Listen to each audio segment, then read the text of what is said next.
Bonjour à toutes et à tous, bon réveil matinal, bienvenue sur Free Matin, ce rendez-vous matinal d'information, d'analyse et de divertissement sur ESAE TV.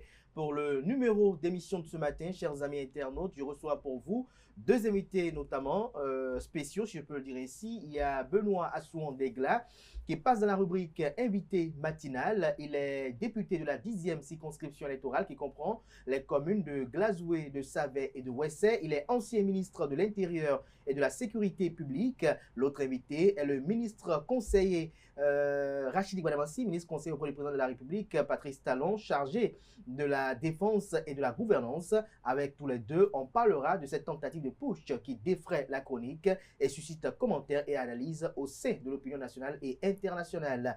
Avant de les retrouver, chers amis internautes, vous aurez droit au menu de résistance de Free Matin, à savoir la une des journaux, le bulletin matinal d'information, la page des sports, la définition du jour, les trucs et astuces, le prénom du jour, les prévisions astrologiques et le panel de discussion qui est ce jour une continuité des échanges en lien avec la tenue, pour ne pas dire l'effectivité du Guinness Record au niveau du palais des congrès de Cotonou. Pour le commentaire de ce jour, je serai avec Nasrine Fatoumbi, Francis Olafarami, Anaël Vianney-Dourou et Elisabeth Iladia. Voilà un peu la trame de Free Matin de ce matin. Juste après l'instant pub, on se rattrape pour la une des journaux.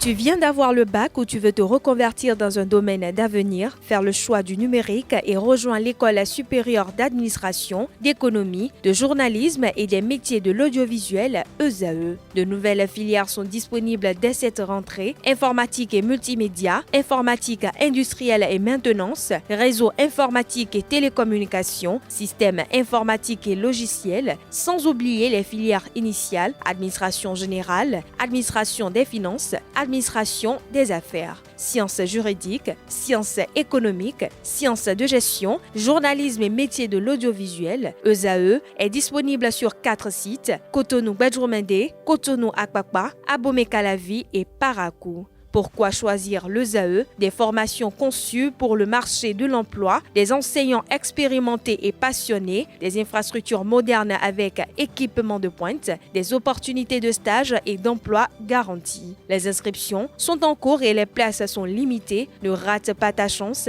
donne vie à tes ambitions avec l'ESAE. Contacte-nous vite par appel ou par WhatsApp au 01 98 98 14 00 ou via email scolarité@esae.bj et visite notre site web www.esae.bj. Ton futur commence maintenant avec l'ESAE. Tu investis dans un avenir professionnel, concret et sécurisé. ESAE, l'excellence à un nom.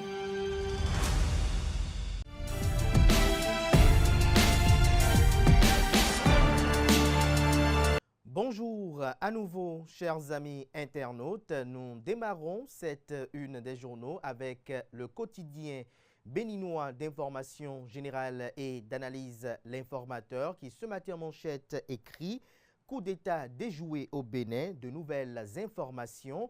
Le Canard illustre son titre avec la photo du porte-parole du gouvernement, secrétaire général adjoint du dit gouvernement, Wilfried Léandre Humbedji. Le Canard retient de sa sortie médiatique d'hier mercredi que le combat au domicile du chef de l'État a été très violent ce dimanche 7 décembre 2025, avec un garde tué et un autre blessé très vite pris en charge.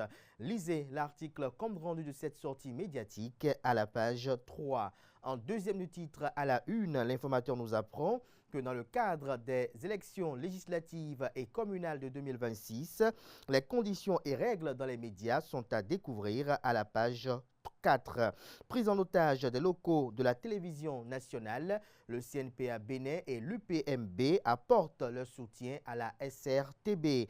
Alimentation saine et système alimentaire résilient au Bénin, le projet Cascade présente ses résultats lors d'un atelier. Retrouvez les grandes orientations à la page 6. À l'oreille droite, peut-on lire Journal École, Tentative de coup d'État, les indignations continuent, lesquelles vous sont rapportées à travers les quelques pages réservées aux productions journalistiques de ce jour des étudiants en formation sur les différents campus de l'ESAE, l'école supérieure d'administration, d'économie, de journalisme et des métiers de l'audiovisuel. ESAE présente à Cotonou, à Boumé-Calavi et Parakou. La Nation, ce matin, manchette, parle de tentative de putsch, l'inadmissible, une gestion intelligente de la crise. Retrouvez le dossier que propose le quotidien de service public aux pages 2, 3, 4 et 5.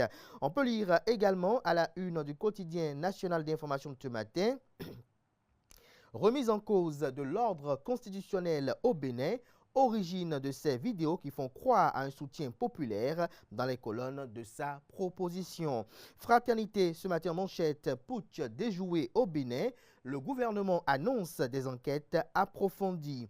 Tentative de coup d'État, le témoignage du commandant de la garde républicaine, le colonel Dimon Dieudonné Tévoedre, retrouvé ses confidences à Radio France Inter, retranscrit dans les colonnes de la proposition.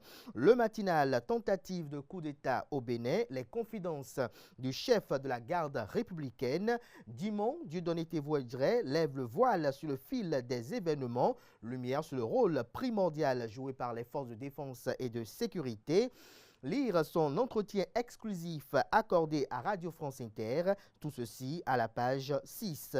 Élections législatives et communales de 2026, la Haute Autorité de l'Audiovisuel et de la Communication AC fixe les règles de la campagne médiatique. La liste des médias retenus dévoilée, des précisions à la page 8. Matin libre, tentative de coup d'État, Claudine Afiavi-Prudencio témoigne son soutien à Patrice Talon, des condoléances présentées au général de corps aérien Bertin Bada, retrouvé sa tribune à la page 3 de la livraison. Financement de l'Afrique, Magloire d'Ochamou dévoile une nouvelle vision. Sidiko Karimou remporte la vente à l'américaine. Mutinerie, comment s'est déroulée l'attaque, retrouvez le récit des faits aux pages 6 et 7. Le Béninois libéré ce matin manchette évoque un déni des autorités togolaises de la présence de Pascal Tigri à Lomé 2. Le grand risque que court Fort Yassingbe est à lire dans les colonnes de la proposition de ce matin du journal. Le meilleur, tentative de coup d'État, quel impact sur le processus électoral? Je cite, nous ne modifions aucun de nos agendas officiels et institutionnels, dit cite Wilfrid Léandre Rungbeji, porte-parole du gouvernement. Coup d'État déjoué au Bénin, l'honorable Jean-Claude Apiti, 12 ans, condamne avec fermeté l'acte et apporte son soutien indéfectible au chef de l'État.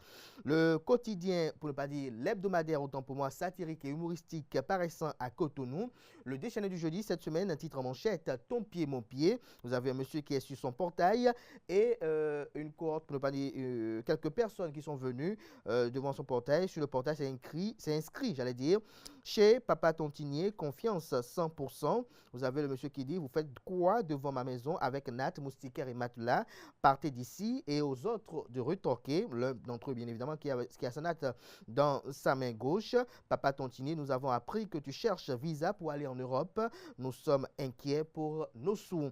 Et une autre dame qui a sa moustiquaire qui rétorque, nous allons, autant pour moi, monter la garde. Ici, c'est mieux. Retrouvez d'autres productions satiriques du jour dans les colonnes de la parution de ce matin du DDJ qui est commercialisé dans les grandes villes du pays. Conférence Momentum 2025. La Banque ouest-africaine de développement BOAD renforce les alliances avec des partenaires. C'est un titre en manchette de l'Économiste. L'Économiste qui a également pour titre ce matin à sa une journée internationale 100 millions de francs CFA offerts et 264 entrepreneurs handicapés appuyés. Des détails à la page 4. Jack Bata, la lumière est ma loi. Ce matin, manchette parle du Bénin. tentative de coup d'État au domicile présidentiel avorté, bilan provisoire et répercussions. Coup d'État déjoué au Bénin. Le collectif des secrétaires exécutifs des maires du Bénin condamne fermement l'acte et témoigne leur solidarité envers le président Patrice Talon. Coup d'État avorté au Bénin. Les institutions fustigent une forfaiture contre la nation en illustration du titre. La photo du président de l'Assemblée nationale, Louis Béounou Vlavonou. L'indépendant interview du chef de la garde républicaine sur Radio France Inter. C'est la détermination de mes hommes qui a mis en déroute les assaillants. Retient le canard de cet entretien. Retrouvez son décryptage du dit entretien. J'y arrive à la page 3 de sa proposition. L'indépendant communique également tentative de déstabilisation et réaction de la CONAVOT, la congrégation Vaudoutron, apporte son soutien total au président Patrice Talon. Soutien républicain après la tentative de déstabilisation. L'honorable Bernard Sossoa Moussou sonne la mobilisation à Pomassé. Palmarès, coup d'État déjoué du 7 décembre 2025. Le colonel Dieudonné Tévoé-Djéré raconte tout. Le canard écrit qu'il est le commandant de la garde républicaine. Le colonel Tévoé-Djéré était au domicile du chef de l'État et a dirigé de main de maître les opérations qui ont permis de mettre en déroute les assaillants. Dans un entretien accordé à Radio France Inter, il raconte ce qui s'est passé. Nous vous proposons la lecture de l'intégralité de ses propos. Tout a commencé à 2h10 où j'ai reçu un appel du général de corps d'armée, le général Bertin Bada, directeur de cabinet militaire du président de la République.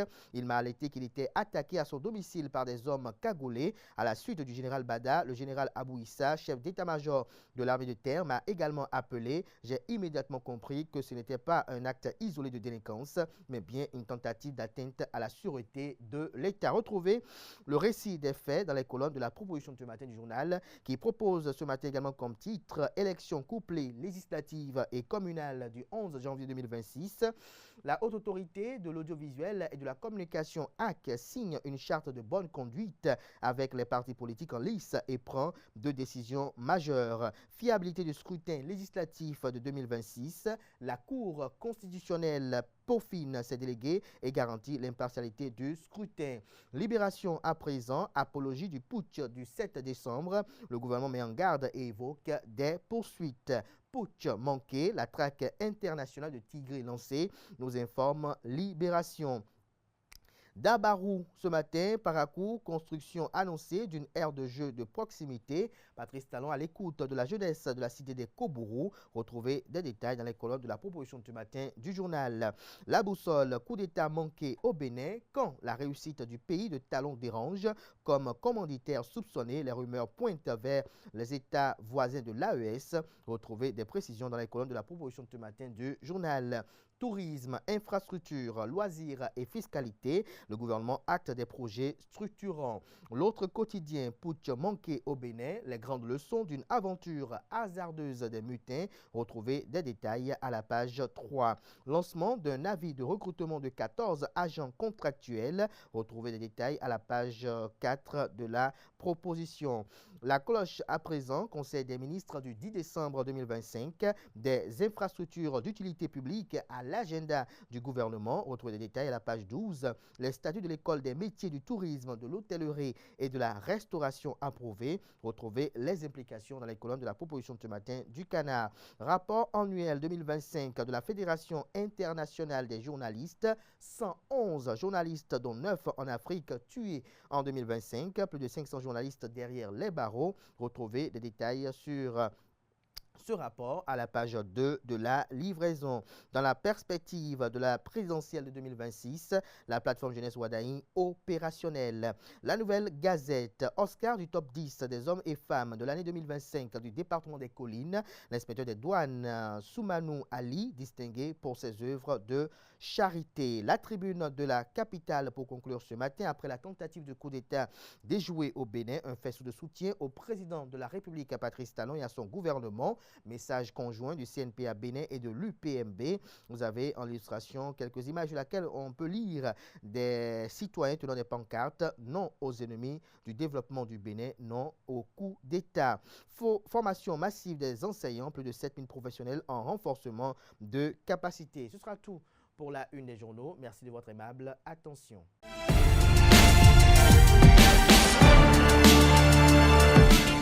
Mesdames et messieurs, bonjour et bienvenue dans le bulletin matinal d'information. Le gouvernement du Bénin a tenu le mercredi 10 décembre 2025 son traditionnel Conseil des ministres sous l'égide du chef de l'État, Patrice Talon. Au titre des mesures normatives, on note l'adoption du décret portant approbation des statuts de l'École des métiers du tourisme, de l'hôtellerie et de la restauration. Dans le registre des communications, le gouvernement a décidé d'une mission de maîtrise d'ouvrage déléguée dans le cadre du projet de construction d'infrastructures sanitaires. D'autres décisions ont été également prises et ont meublé ce Conseil des ministres d'hier mercredi. Des précisions avec le porte-parole du gouvernement, Wilfried Léandre Ngoubedji. Il a été adopté sous cette rubrique le décret portant approbation des statuts de l'École des métiers du tourisme, de l'hôtellerie et de la restauration. Au chapitre des communications, en point 1, mission de maîtrise d'ouvrage déléguée dans le cadre de projets de construction d'infrastructures sanitaires. Les travaux concernés sont relatifs à la construction et à l'équipement du Centre national universitaire de psychiatrie d'Alada, du centre de santé de Paou, à la réhabilitation du bâtiment devant abriter la réadaptation cardiaque au Centre national hospitalier universitaire Hubert Koutoukou Maga de Cotonou. S'y ajoutent les travaux confortatifs indispensables pour la fonctionnalité du centre de traitement des épidémies de Natitengou. La présente mission devra être conduite sous l'autorité du ministre de la Santé en conformité avec le cahier des charges. En point 2, construction de bureaux au profit des services de la direction des impôts. Il s'agit, d'une part, d'ériger les centres des impôts pour les moyennes entreprises du littoral 2 et de l'Atlantique, les infrastructures dédiées aux petites entreprises de la commune d'Abomey-Calavi, puis, d'autre part, procéder à l'achèvement du bâtiment R+3 devant abriter la recette des finances de l'Atlantique. Ces projets sont initiés dans le but de répondre aux besoins opérationnels actuels de l'administration fiscale et s'intègrent dans la stratégie globale visant à optimiser l'efficacité et la sécurité, toutes choses induisant un minimum de confort pour les prestations du personnel et l'accueil des usagers. En vue d'assurer la bonne exécution des travaux, le Conseil a marqué son accord pour la contractualisation avec des sociétés expérimentées à l'effet de conduire les missions de maîtrise d'œuvre complète, de maîtrise d'ouvrage déléguée ou de contrôle technique selon le cas. En point 3, construction d'une aire de jeu de proximité à Parakou. Ce projet est destiné à assurer la disponibilité en infrastructures sportives modernes avec des terrains adaptés à proximité des populations pour la pratique de certaines disciplines. Des locaux techniques et autres équipements confortatifs sont également prévus, le but étant d'encourager le sport de compétition par les jeunes. Des contrats pour la maîtrise d'œuvre complète et le contrôle technique sont autorisés en vue du démarrage effectif des travaux proprement dits. Depuis quelques jours, il circule une rumeur selon laquelle le gouvernement à Tanvey, dans la commune d'Agbanizou, n'a rien fait dans la localité en matière de fourniture d'eau potable. Alerté, l'Agence nationale pour l'approvisionnement de l'eau potable en milieu rural a dépêché une équipe pour expliquer l'ampleur des investissements de l'État dans la commune à travers cette capsule vidéo. Suivons ensemble. Dans le cadre de son programme d'investissement pour l'accès universel à l'eau potable en milieu rural, l'Agence nationale d'approvisionnement en eau potable en milieu rural, ANAEP-MR, a prévu et met en œuvre la réalisation de 11 systèmes d'approvisionnement en eau potable multivillage SAEP-MV. Parmi ceux-ci, celui de Tanvey, couvrant l'ensemble de l'arrondissement situé dans la commune d'Agbanizou, pour un montant total de 1 854 458 795 francs CFA. Le site a déjà été remis à l'entreprise et les travaux sont en cours. Les populations de Tanvey, y compris celles d'Adomougon, verront bientôt jaillir des bonnes fontaines et des robinets de leurs maisons de l'eau potable grâce aux infrastructures du système d'approvisionnement en eau potable multivillage SAEP-MV en cours de construction. Contrairement aux fausses informations diffusées qui alertent que le gouvernement aurait négligé les populations des villages de Tanvé, contraintes de consommer de l'eau insalubre, l'ANEP-MR a depuis plusieurs mois remis le site à l'entreprise pour les travaux de construction du CEP-MV, dimensionné pour desservir les 7 villages de l'arrondissement de Tanvé sur plusieurs décennies. Cette remise de site a été faite avec les autorités de la commune et de l'arrondissement pour rassurer les populations bénéficiaires, présenter le contenu du projet et son évolution. Une équipe de l'ANEP-MR accompagnée du chef de l'arrondissement de Tanvé et de 2 chefs de village ont rencontré les populations concernées. Parole a d'abord été donnée à Awangan Koum, chef de village de Toita Adomougon, pour partager avec les populations bénéficiaires les informations obtenues auprès des entreprises chargées de l'exécution des travaux avant leur démarrage.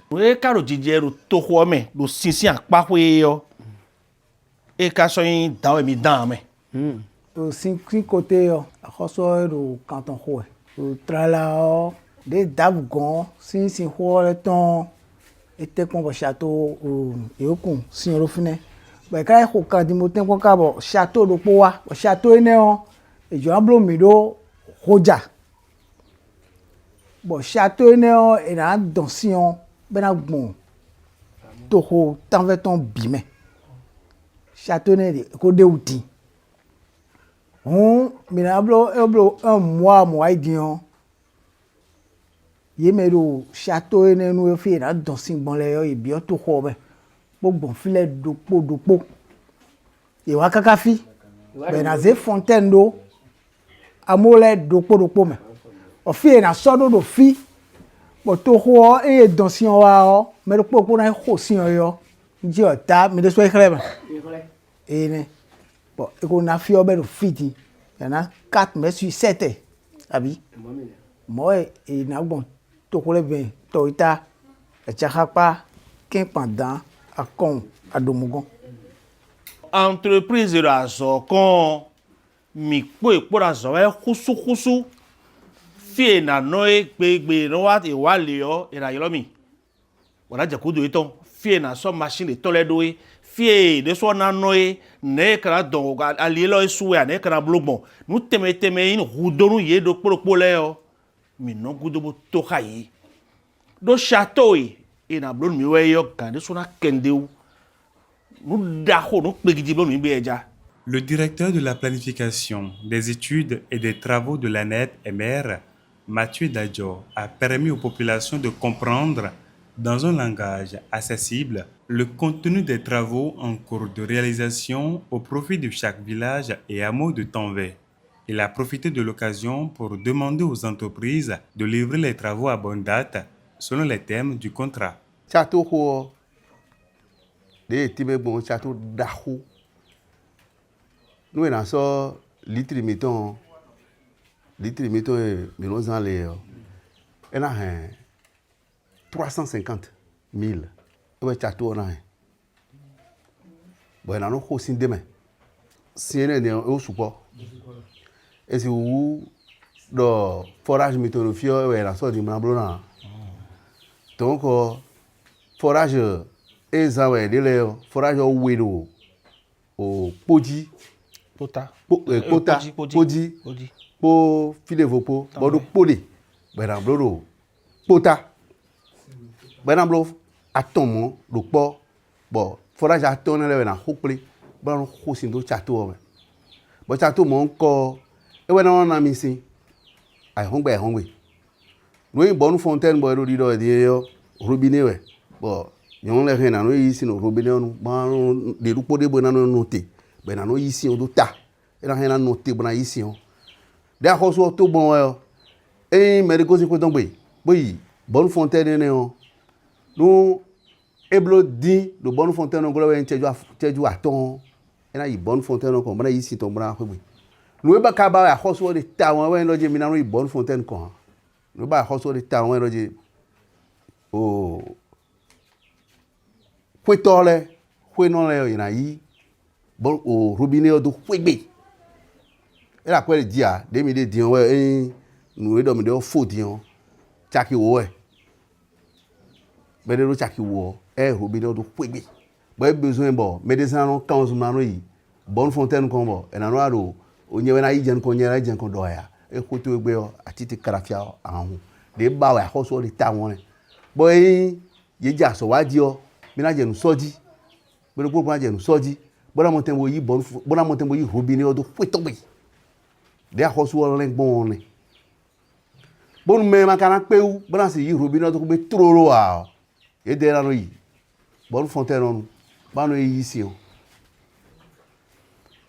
o de mi ka tung bombo mi tung ben aso de be no be troro be no fo so a donc aso obe bon mi de mi ku se o ko bi ton jo peut-être mais aso obe bon entreprise na wa so e ko ra yi bon akoso yi o mais na pe nu kun do aso wu do fi so po le yo oui bureau d'études.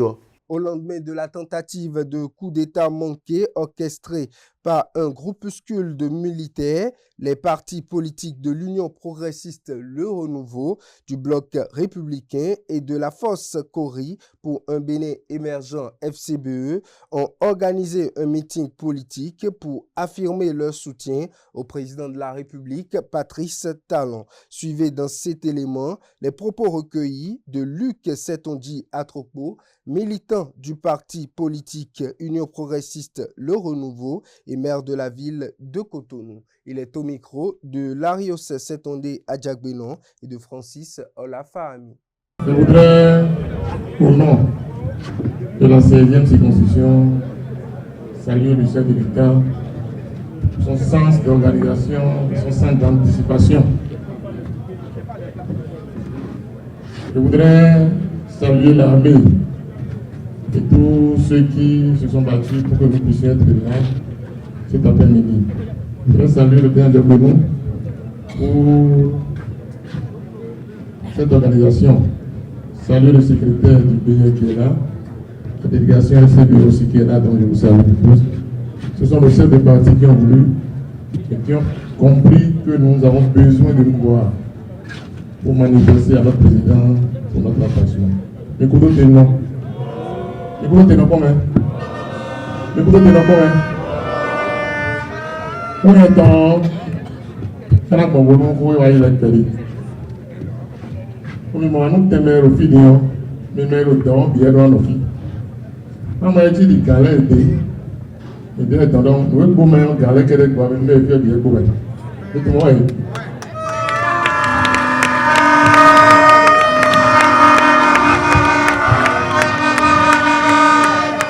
Donc, le matin, mes amis, vous pouvez venir au galère pour venir voir d'Okona. Mais dès que vous venez de faire, il m'a dit bien, nous avons pris. Nous avons essence ici, nous avons un chakiko. Mais d'ailleurs, nous avons un chakiko pour me couper. Donc, nous avons un chakiko. Donc, nous avons un chakiko. Nous avons un chakiko. Nous avons un chakiko. Nous avons un chakiko. Nous avons un chakiko. Nous avons un chakiko. Nous avons un chakiko. Car nous avons un chakiko. Nous avons un chakiko. Et avant, on a un bouton de vie. À ce que là, on a un groupe de vidéo dans la journée. Et on a coupé le téléphone quand on a mis le conseil de médias. Il y a un mobile volé, nous, il y a un mobile volé pour les médias, nous, besoin, nous. À deux fois, on a dit, mais on nous dit, pour moi, mais il y a un coup. Quand on a négocié, mais il y a un savon. On a dit, mais le prix, le bidon. Et Jojo, il a voulu de médias. Et Jojo, Galère, tant qu'elle est là. Et Jojo, président parti dans notre carrière. Quand j'ai pris temps le prix, je m'en demande mon lien à faire. La fouille. Il m'a dit que je vais vous filer. On t'a raconté, mais n'a pas nous mettre fier. Puis, mais bien le taragoué. Mais comment taragoué?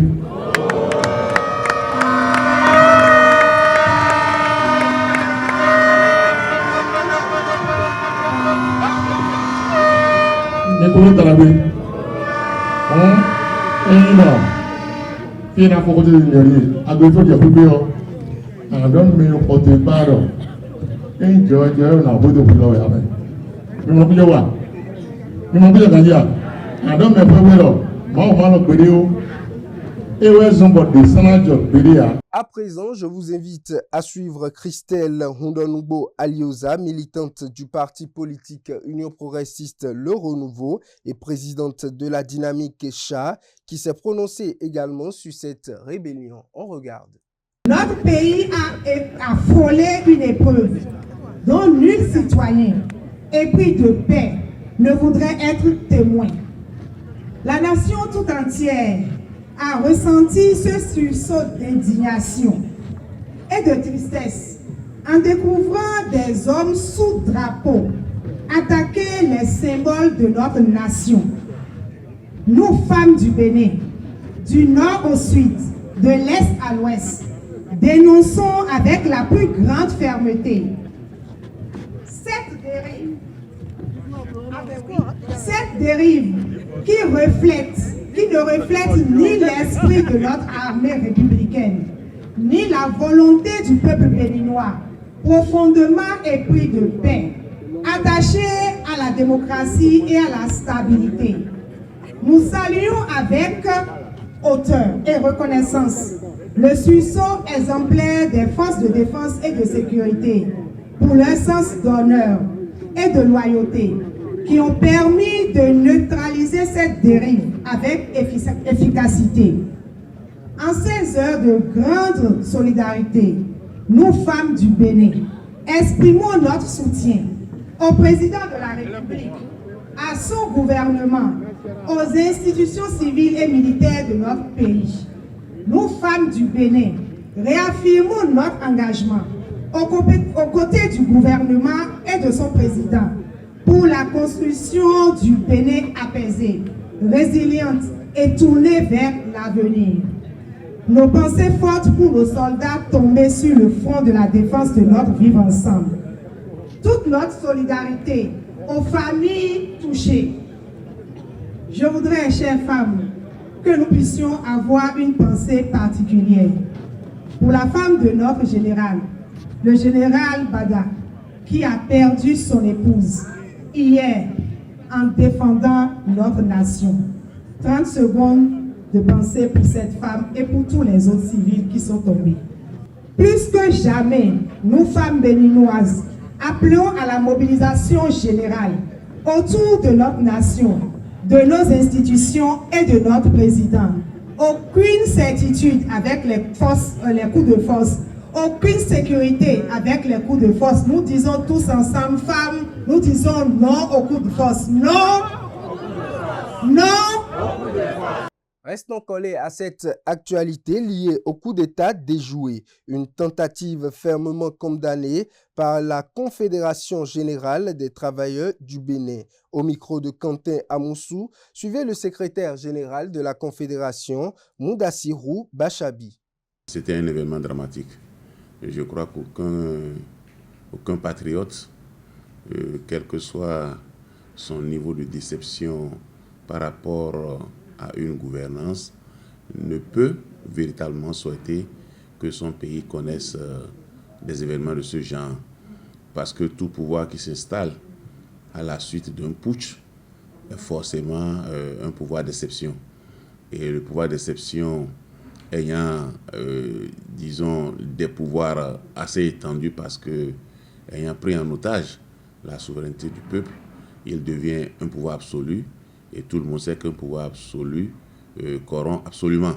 Donc les règles du jeu vont être mises en parenthèse. Et je crois qu'on ne peut pas souhaiter ça pour un pays qu'on aime, quelles que soient les difficultés que nous avons.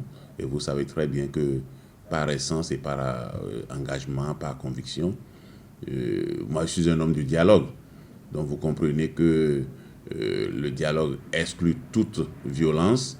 Et donc, par conséquent, je condamne vraiment avec la rigueur la plus élevée qui soit cet acte qui, à mon avis, ne peut se justifier, quels que soient, disons, les arguments qui sont avancés. Nous devons rechercher à tout prix de faire triompher nos convictions par le dialogue, partager nos convictions, continuer par diffuser ce que nous attendons et quel type de gouvernance, à quel type de gouvernance nous aspirons. Et je crois que à force d'en parler, à force de d'en discuter. De toutes les façons, on finira par trouver le chemin de sortie. Donc, vous le constatez avec moi, de toutes les façons, c'est clair. Pour moi, un coup d'État, c'est vraiment pas à rechercher, quelle que soit la situation que nous traversons. Donc, je voudrais simplement, tout en soutenant, disons, le chef de l'État par rapport, disons, à l'événement qui est arrivé, en lui disant que nous sommes solidaires, que la riposte doit pouvoir s'imposer. L'ambassade des États-Unis à Cotonou n'est pas restée en marge face aux événements survenus dans la journée du dimanche dernier. À travers un communiqué en date du mardi 9 décembre 2025, l'ambassade des États-Unis à Cotonou condamne fermement la tentative de coup d'État du dimanche 7 décembre 2025 au Bénin. Publié sur ses canaux digitaux, l'ambassade des États-Unis à Cotonou a condamné les violences perpétrées contre le gouvernement du Bénin dans la journée de ce dimanche. Dans ce contexte, la représentation diplomatique des États-Unis au Bénin a présenté ses plus sincères condoléances aux familles des personnes qui ont perdu la vie ainsi qu'à toutes celles qui ont été affectées par ces actes de violence. L'ambassade des États-Unis a par ailleurs exprimé sa solidarité au peuple béninois et au gouvernement dans leurs efforts pour rétablir la sécurité et la stabilité.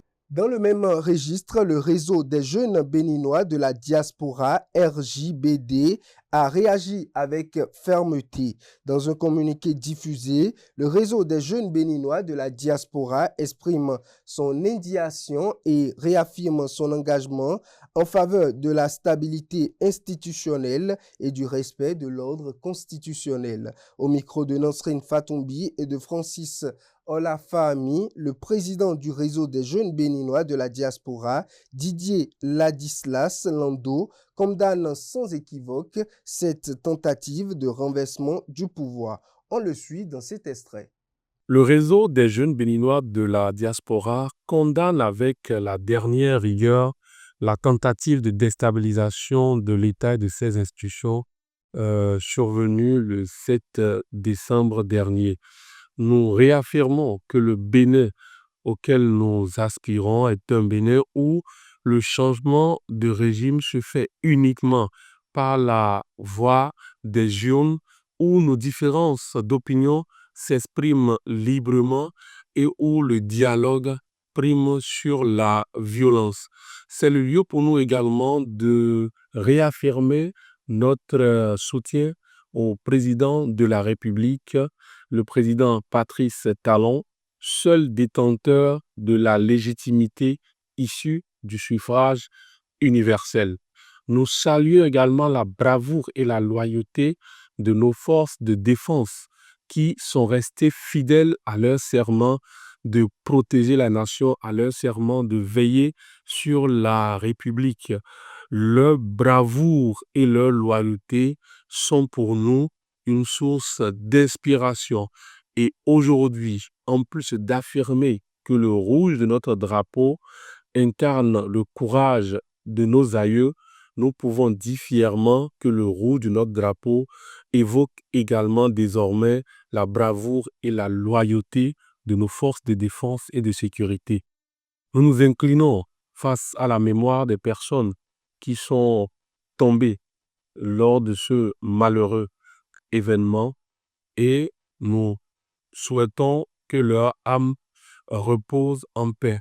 Plus que jamais, le réseau des jeunes béninois de la diaspora se tient debout aux côtés du Bénin pour continuer à bâtir cette nation riche et prospère qui nous rend si fiers, cette nation fidèle à ses valeurs et résolument tournée vers un avenir de paix et de prospérité partagée. La coordination nationale de la résistance nationale et le parti Restaurer l'Espoir RE de Candide Azanaï ont réagi le mercredi 10 décembre 2025 à la tentative de coup d'État contre le régime du président Patrice Talon. L'ancien ministre chargé de la Défense nationale et la résistance ont condamné une crapuleuse barbarie. Dans une déclaration issue de la session extraordinaire conjointe tenue le mardi 9 décembre, la coordination nationale de la résistance nationale et le parti Restaurer l'Espoir, RE, ont rendu un vibrant et profond hommage aux respectueuses mémoires des victimes et en présentant à leurs familles et à leurs proches ainsi qu'à toute la nation béninoise ses vives et profondes condoléances. Candide Azanaï et ses pairs ont également adressé leur compassion et leur solidarité aux forces armées béninoises. Parmi eux, pour eux, aucun motif ne peut justifier ce qui s'est passé le 7 décembre dernier. La coordination nationale de la résistance nationale et le parti Restaurer l'Espoir condamnent sans réserve et par principe l'intrusion et le recours à la violence sous toutes ses formes dans la vie de la nation et principalement dans la vie politique, peut-on lire dans la déclaration. Le chef de la mutinerie, le dimanche 7 décembre dernier au Bénin, a réussi à s'échapper pour se réfugier à quelques kilomètres de Cotonou. Le lieutenant-colonel Pascal Tigri, auteur du coup d'État déjoué au Bénin le dimanche 7 décembre, a trouvé refuge dans un État voisin. Selon les sources confidentielles, un mandat sera émis auprès de l'Interpol pour demander son extradition. Depuis dimanche dernier, le lieutenant-colonel Pascal Tigri et ses complices sont recherchés par les forces de défense et de sécurité pour la tentative de coup d'État visant à remettre en cause l'ordre constitutionnel au Bénin. Pour rappel, plusieurs personnes sont arrêtées et d'autres recherchées par la police et notamment les forces de défense. Mesdames et messieurs, c'est tout pour le bulletin matinal d'information. Bonjour à toutes et à tous, bienvenue dans la page des sports. Dans l'actualité sportive de ce jeudi, les Guépards du Bénin devront faire sans deux atouts officiels en ce qui concerne la CAN 2025. Le sélectionneur national Guénot enregistre en effet le forfait de Philippe et de Andreas Routondi, touchés ni jugés physiquement ni mentalement prêts, qui manquera donc à cette compétition. La liste définitive des Guépards appelés à cette compétition sera publiée aujourd'hui. D'une information à une autre, la 12e édition des Jeux universitaires du Bénin a observé une pause particulière. C'était hier mercredi pour une journée entièrement consacrée à la promotion de la culture. Près de 2000 étudiants réunis à Savalo ont exploré le riche patrimoine historique et culturel. Une initiative inédite du ministère des Sports dans l'histoire des Jeux universitaires du Bénin à Dassazoumé. Les délégations ont découvert la place Egba Koko et les récits fondateurs de la ville avant de parcourir les collines. L'après-midi, Sa Majesté Dada Ganfon a accueilli les visiteurs au palais royal de Savalo. Pour l'histoire de son premier roi sera aux traditions encore vivantes. Cette immersion culturelle a offert aux étudiants une expérience unique renforçant donc la portée éducative en République du Bénin. Toujours avec les Jeux universitaires, il faut retenir que ce jeudi, plusieurs affiches sont programmées en ce qui concerne les demi-finales. En parlant de volleyball, déjà, le match se déroule actuellement entre UATM Gaza Cotonou qui tente de décrocher sa place en finale face à Flash UP. À 9h30 déjà, l'INGEF croise les faits avec l'UM Aboumé-Calavi, un duel prometteur de rencontres décisives qui détermineront l'affiche des grandes finales en ce qui concerne cette discipline pour les Jeux universitaires du Bénin. C'est sur cette note que nous mettons un terme à la page des sports de ce matin.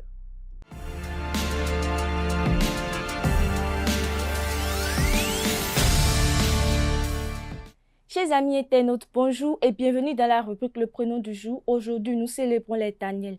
D'origine hébraïque, Daniel signifie Dieu est mon juge. Daniel est généralement un homme posé, réfléchi et observateur. Sous sa douceur apparente se cache une personnalité forte et déterminée. Dans le domaine professionnel, Daniel est quelqu'un sur qui l'on peut compter.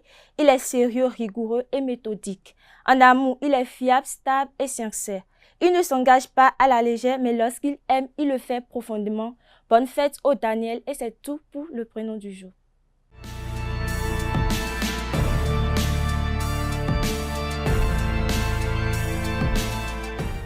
Mesdames et messieurs, bonjour et bienvenue dans la rubrique La définition du jour. Aujourd'hui, nous parlons de l'expression « passer de l'herbe à la grâce ».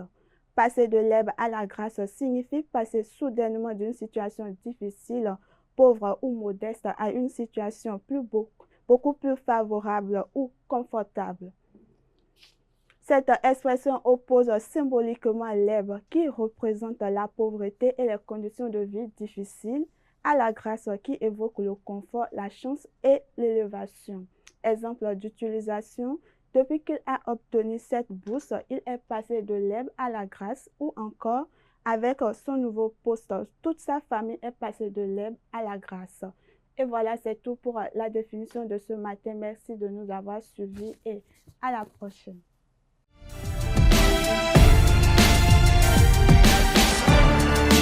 Amis de la rubrique Horoscope, bonjour et bienvenue. Bélier, vous avez la grande forme et vous gérez vos énergies avec plus de doigté sans le laisser transparaître aux yeux de votre entourage. Amis Taureau, il est temps de prendre de grandes décisions. Aujourd'hui, le moment est opportun pour booster vos relations, faire de nouveaux projets et vous livrer à des activités que vous aimez et qui vous font du bien. Gémeaux, à présent, attelez-vous à la tâche, cela vous soulagera.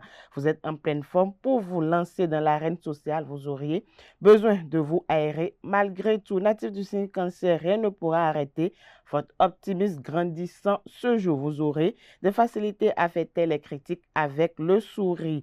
Lion, à présent, c'est le moment d'aplanir une boule de riz. Vous saurez trouver les mots justes sans rien déformer. Chers amis vierges, vous avez une excellente journée pour communiquer avec votre entourage sur vos doutes tout en ménageant la susceptibilité de vos interlocuteurs. Si vous êtes du signe Balance, laissez faire votre intuition. Elle ne vous trompera pas certainement aujourd'hui. Suivez-la en toute confiance. Chers amis Scorpions, vous n'aurez pas de difficulté à comprendre ce que l'on attend de vous. Votre efficacité sera omniprésente aujourd'hui. De plus, vous n'aurez peur de rien. Sagittaire, il est inutile de vous braquer face aux changements qui sont indispensables. Chassez vos craintes inutiles. Amis Capricorne, aujourd'hui, c'est avec énergie et un moral au top que vous allez casser votre routine par des actions aussi imprévisibles qu'audacieuses. Votre enthousiasme est communicatif. Avant-dernier signe du zodiaque Verseau, bien évidemment. Votre humeur légère et votre sociabilité vous aideront à élargir vos relations. Prenez au sérieux les signes précurseurs. Poisson, pour finir, les événements du jour vous donneront raison. Votre optimisme et votre culot vous ouvriront des portes positives. Voilà, amis internautes, c'est tout pour le message des astres de ce jeudi matin.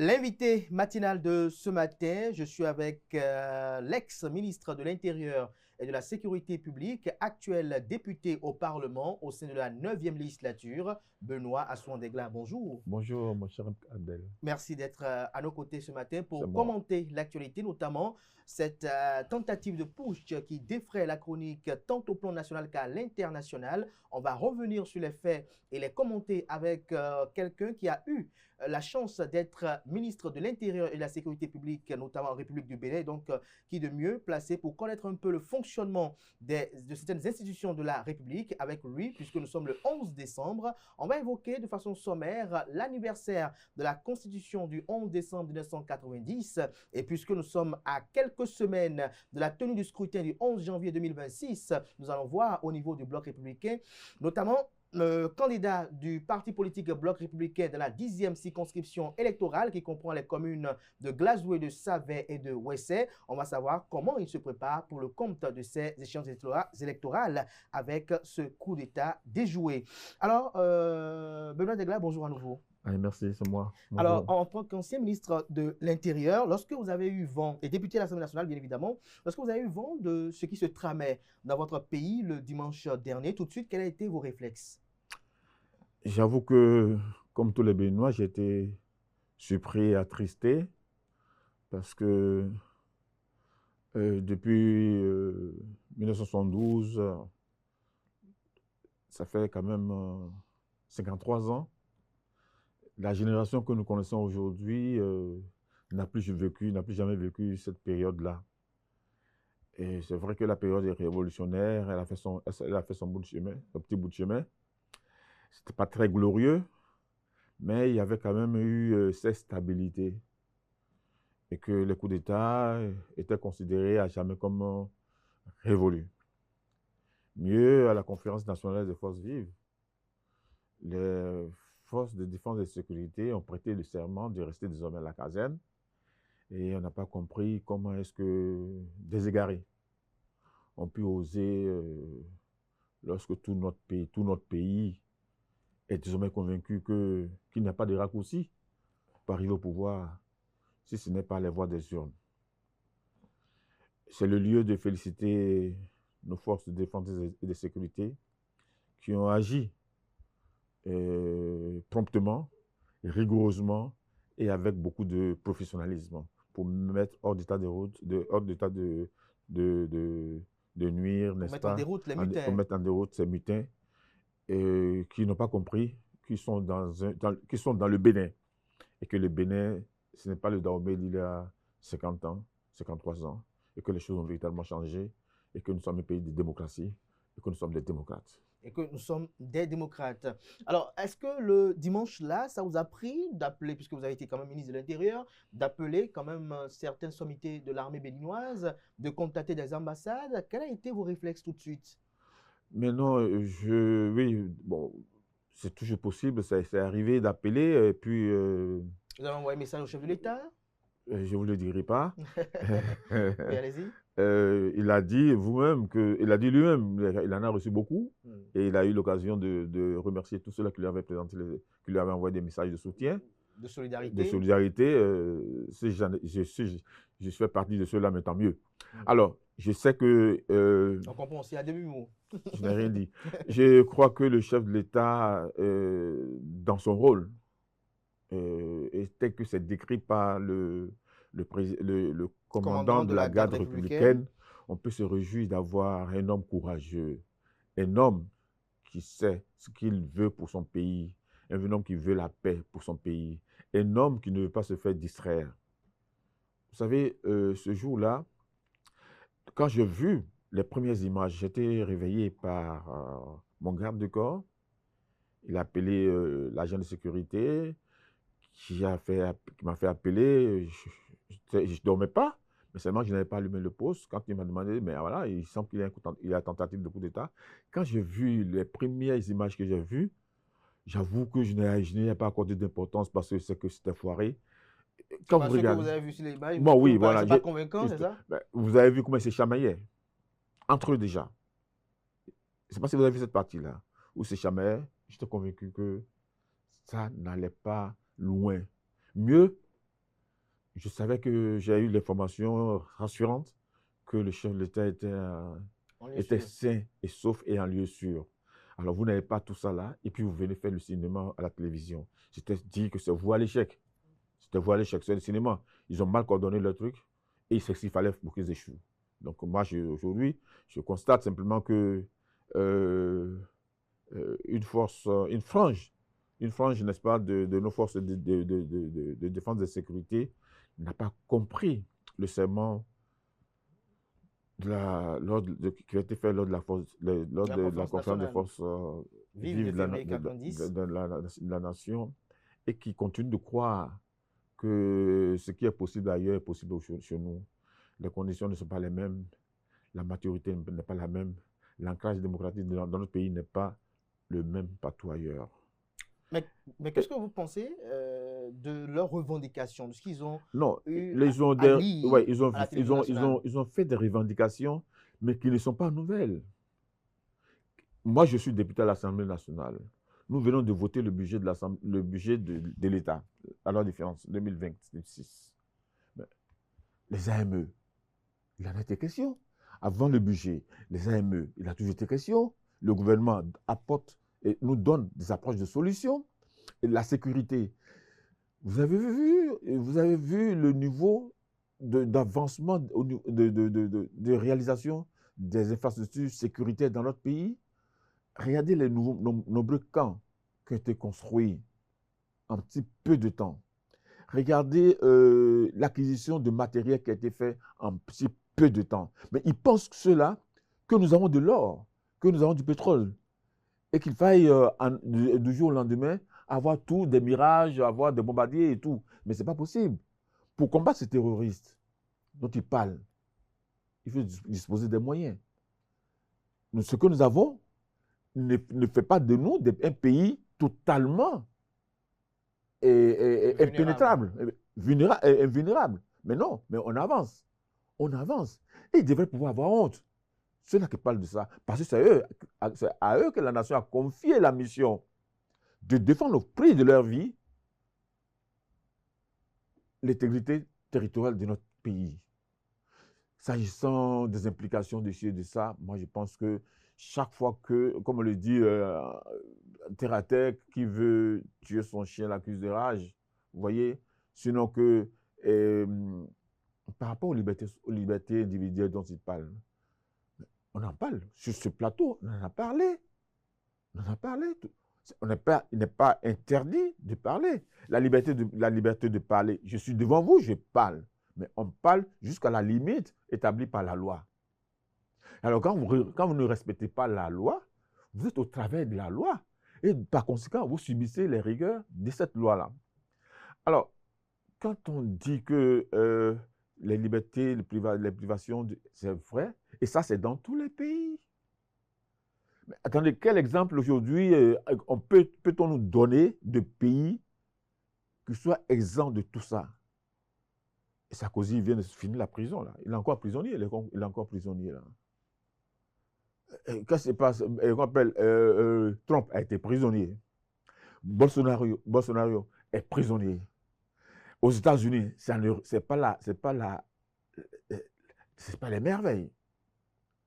Et vous attendez au jour le jour la guerre entre le président et la Chambre ou alors les juges. Comment est-ce qu'ils se rendent dedans? On peut parler de chamaille aussi. Mais bien sûr, lorsque le nouveau maire de New York devait se faire élire, vous avez vu comment est-ce que Trump s'est investi contre lui? Simplement parce que idéologiquement, ils ne disent pas la même chose. Alors, où est-ce que cela ne se passe pas? On ne dit pas que c'est bon. Nous avons des problèmes, nous avons des soucis. Mais concentrons-nous sur certaines choses qui paraissent essentielles. C'est ça ce qu'on veut pour ce pays-là. Ce n'est pas normal. On ne veut pas que nos frères croupissent dans les prisons, que nos frères et sœurs croupissent dans les prisons. Non, on ne veut pas. Mais recherchons avec méthode, avec la voix, le langage approprié pour que on s'asseye un jour, qu'on réfléchisse et qu'on dise ils ont péché, ils ont besoin d'être pardonnés.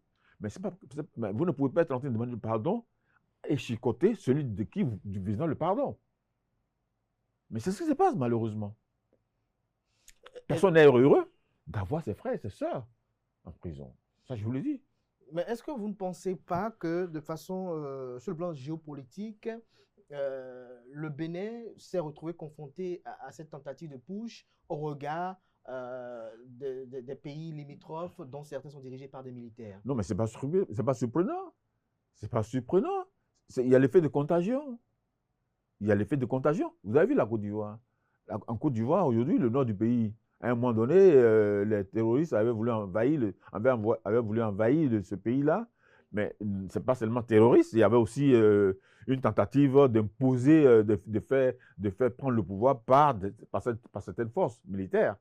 Et vous avez vu, lors de l'avant-dernière élection, combien est-ce que la tentative par les militaires de prendre le pouvoir en Côte d'Ivoire, il y a cette tentative-là. Donc, il y a l'effet de contagion, c'est-à-dire que ceux qui nous entourent. Malheureusement, nous partageons la même espèce géographique. Ils sont autour de nous, ils vivent en nous. C'est à nous d'être vigilants. Et le Bénin, je pense, ce n'est pas un pays de dupes. Nous sommes très vigilants. Nous savons ce qui s'est fait. Nous savons quel peut être leur accompagnement dans tout ce qui s'est fait. Mais à nous de savoir nous prémunir pour faire face à toute tentative de déstabilisation de notre pays, à toute tentative de briser la cohésion sociale.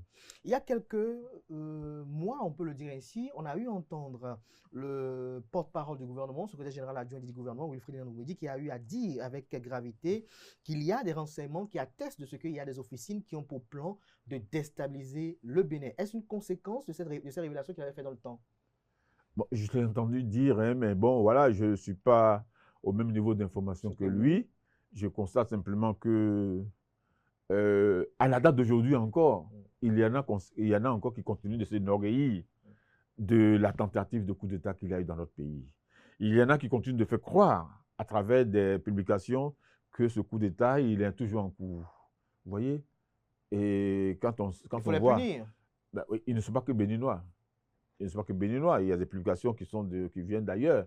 Et donc, on sait d'où ça vient. On voit, quand vous lisez, vous regardez en bas, vous voyez un peu d'où ça vient. Qui sont ceux-là qui sont les auteurs? Donc, il y en a qui se sont réjouis dès les premières heures. Dès qu'ils ont vu les images de ces égarés sociaux à la télévision, on cru que ça allait finir. Le Bénin a sombré aussi dans leur camp. Mais bon, voilà. Dieu, les mains de nos ancêtres, la vigilance de nos forces de sécurité, la perspicacité du président de la République ont prévalu et puis nous en sommes là, heureux. Parce que sinon, on ne serait pas là aujourd'hui. On ne serait pas là aujourd'hui. Mais Benoît Degla, dites-nous, comment on est arrivé à ce niveau, à ce stade-là? Parce qu'on dit très souvent que nous sommes des peuples noirs, nous sommes tous les mêmes, des pays limitrophes au Bénin, avec lesquels nous partageons parfois des sociologies, des cultures. Comment on est arrivé, autant pour moi, à ce niveau de haine envers frères, si on peut le dire ainsi? Mais, vous voyez, est-ce toujours là le combat contre la France, contre la France-Afrique, bon, voilà, il y a d'autres fondements? Non, il y a beaucoup d'éléments qui fondent cela. Il y a, vous voyez, l'idéologie que prônent d'autres. Et tout le monde, tous ceux-là qui nous entourent, hein, dans lesquels il y a des régimes militaires, veulent bien étendre leur sphère, veulent davantage de pays qui adoptent les mêmes attitudes qu'eux. Donc, en la matière, tous les moyens sont bons. Et la base idéologique, c'est ce que vous venez de dire, la France-Afrique, qu'il faut combattre, qu'il faut ci, qu'il faut faire ça. Mais est-ce que vraiment nous, au Bénin, est-ce que nous nous sentons vraiment victimes de la France-Afrique? Nous sommes un pays souverain quand même. Nous sommes un pays souverain. Non, pas. La preuve, c'est que nous coopérons avec tous les pays. Nous coopérons avec la Russie, nous coopérons avec la Chine, avec le Vietnam, avec les pays arabes. Ce que font tous les pays européens. Nous n'avons exclu personne. Et ceux-là qui parlent, ils coopèrent aussi, ils vendent aussi. Mais nous ne pouvons pas avoir une position tranchée lorsqu'il n'y a aucune raison qui nous y oblige. Nous avons fait l'objection d'une démocratie depuis 1990, une démocratie totale qui a été copiée malheureusement mal par certains pays. C'est ce qui fait que nous assistons à ce qui se passe à côté de nous. Eux aussi, ils ont organisé les conférences nationales souveraines, malheureusement mal conduites. C'est les conséquences. Sur les conséquences. Benoît Degla, vous avez été ministre de l'Intérieur, comme je le disais en termes de cette émission. Vous avez côtoyé les policiers, vous avez côtoyé également les hommes en uniforme, les militaires, si on peut le dire ainsi. Pourquoi, la plupart du temps, les gens disent que les militaires ne sont pas faits pour gouverner? Mais, vous savez, moi, je suis très ami aux policiers, aux militaires. Et, vous vous rappelez, c'est pour ça, justement, j'avais initié cette cohabitation entre les différentes forces à travers l'opération Jakarta, où les militaires, les policiers, tous cohabitaient, enfin, agissaient ensemble. Mais, vous savez, il y a une mission, il y a la mission républicaine des forces de défense et de sécurité. Ils portent l'arme. L'arme, c'est pour défendre le peuple, pour que ce peuple puisse calmement s'adonner aux activités de développement. Mais vous ne pouvez pas avoir l'arme et être en même temps celui-là qui dirige. Vous ne pouvez pas l'avoir. C'est un contrat, c'est grave. Les armées dans tous les pays du monde sont faites pour protéger. Pour protéger. Et c'est pour cela qu'elles font le serment de donner leur vie. Et ça, nous devons en être fiers. Fiers d'avoir une armée républicaine. Même s'il y a des brebis galeuses. Nous devons en être fiers. Donc on ne peut pas, lorsque vous êtes avec mais ceux-là, je pense, ils n'ont pas nécessairement l'envie, ils n'ont pas l'envie, je crois, de se mettre à des postes de responsabilité politique et tout ça. Ce n'est pas leur problème, ça. Il y a beaucoup de choses à faire dans ce pays-là. Nous ne sommes pas en guerre, mais c'est comme si nous avons les terroristes qui passent, qui se pavanent, qui arrivent, qui font des incursions dans notre pays. Nous avons la sécurité intérieure. Vous imaginez ce pays-là sans policiers? Vous imaginez Cotonou sans policiers? Vous imaginez nos bases, la base militaire, la base aérienne ou la base marine, navale et tout ça là. Voilà. Mais voilà, chacun a son poste de responsabilité pour défendre une partie de ce territoire, de ce pays-là. Donc, pendant qu'ils sont occupés à cette tâche-là, ils ne peuvent pas venir s'occuper de l'économie, de l'agriculture. Non, chacun a son pan d'activité, de responsabilité. Alors, dernière question sur cette actualité avant qu'on aborde rapidement les autres. Alors, Benoît Degla, aujourd'hui, on a le cerveau de ce putsch, le lieutenant-colonel Pascal Tigri, qui est dans la nature, si on peut le dire ainsi. Est-ce qu'il y a des raisons de s'inquiéter?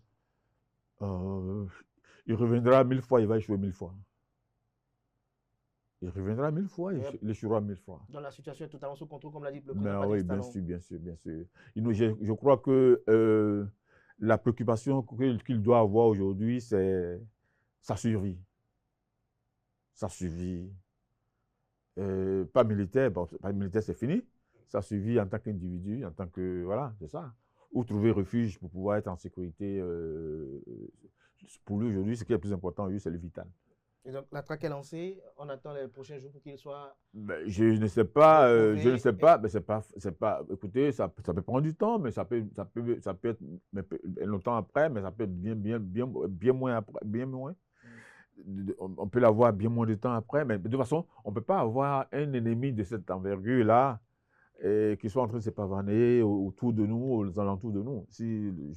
Je crois qu'il est assez intelligent, il ne veut pas s'amuser à le faire parce qu'on peut bien le prendre. On peut bien le prendre. Pour qu'il réponde à ses actes.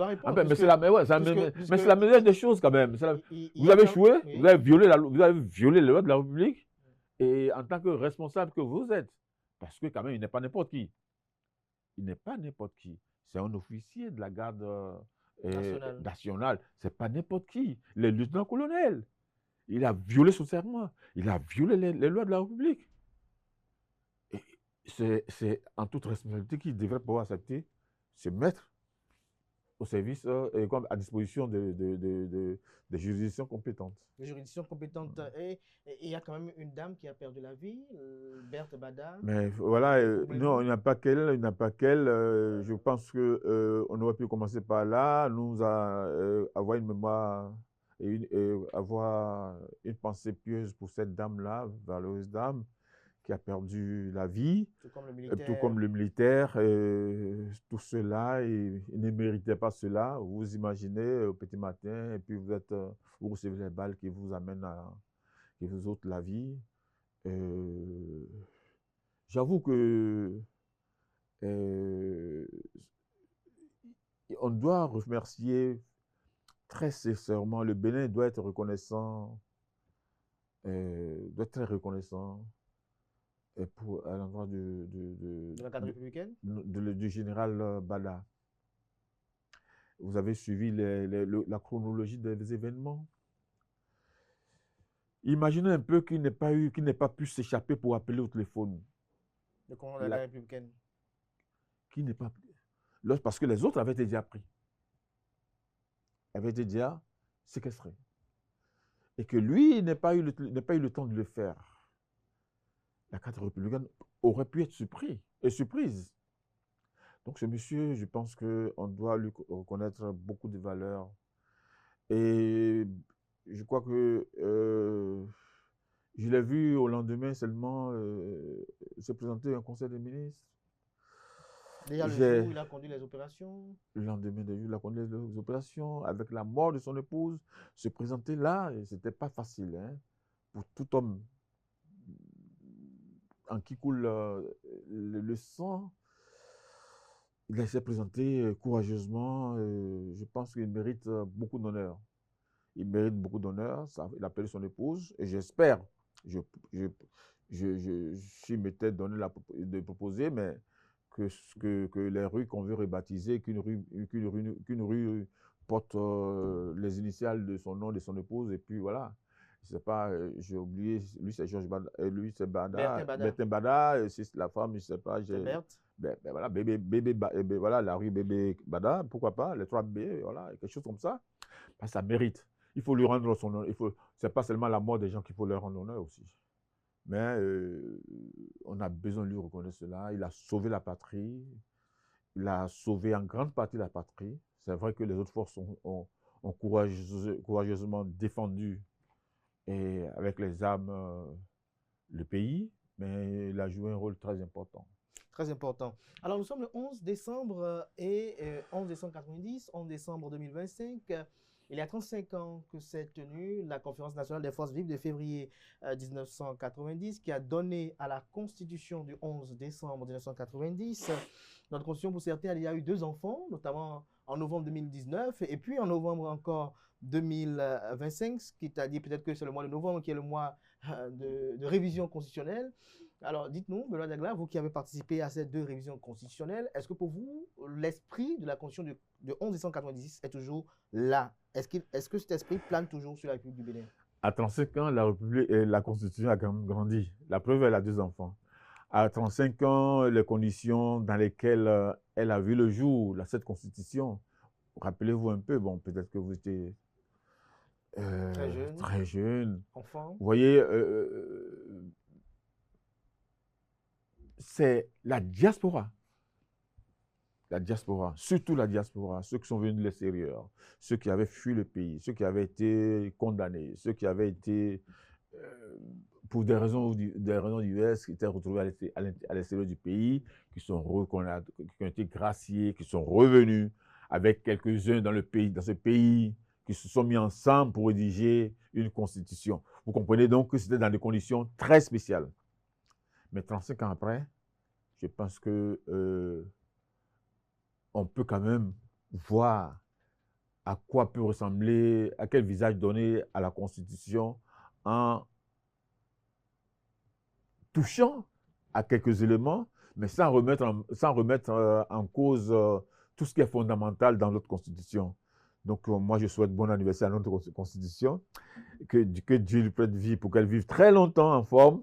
Elle a 2 enfants. Je pense que c'est le petit commentaire que je peux faire. C'est une constitution et qui est adaptée à des conditions données. Aujourd'hui, 35 ans, les conditions ne sont plus les mêmes que celles de 1990. Et on doit se permettre quand même courageusement de lire et de voir où apporter les améliorations pour mieux avancer.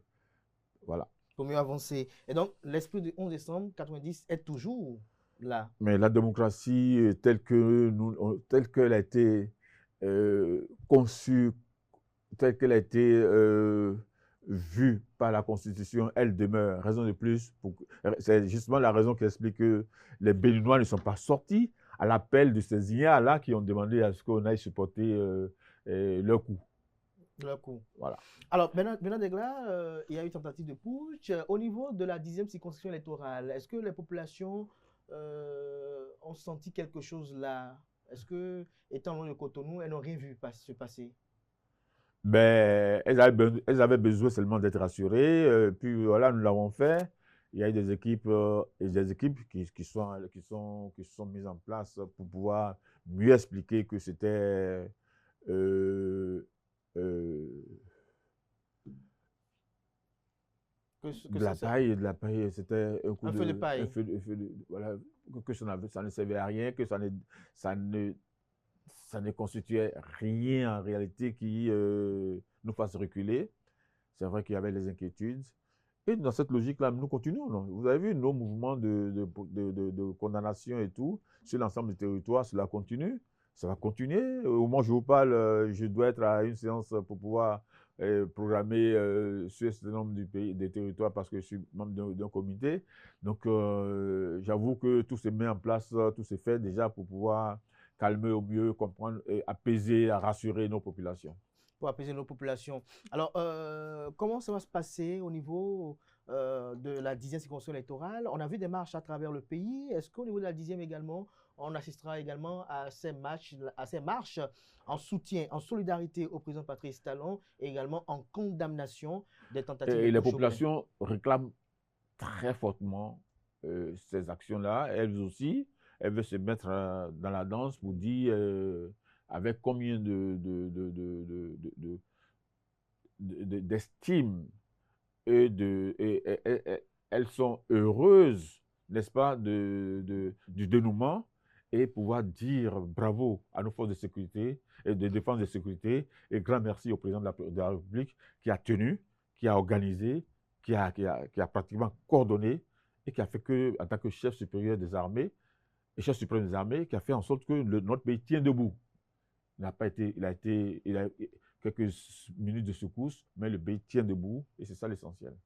C'est ça l'essentiel. Alors, dernière question, Benoît Degla, pour conclure cet entretien. La tentative de putsch n'a pas impacté le calendrier électoral. Alors, dites-nous, comment se préparent les élections législatives et communales dans la 10e circonscription électorale? Malheureusement pour les putschistes, cette occasion vient raffermir la position de notre parti quant à comprendre que c'est dans la paix sociale, c'est qu'on développe le pays, c'est dans la paix qu'on peut prôner le développement. C'est pas en improvisant un système dont on ne connaîtra pas l'issue qu'on peut se lancer dans le développement.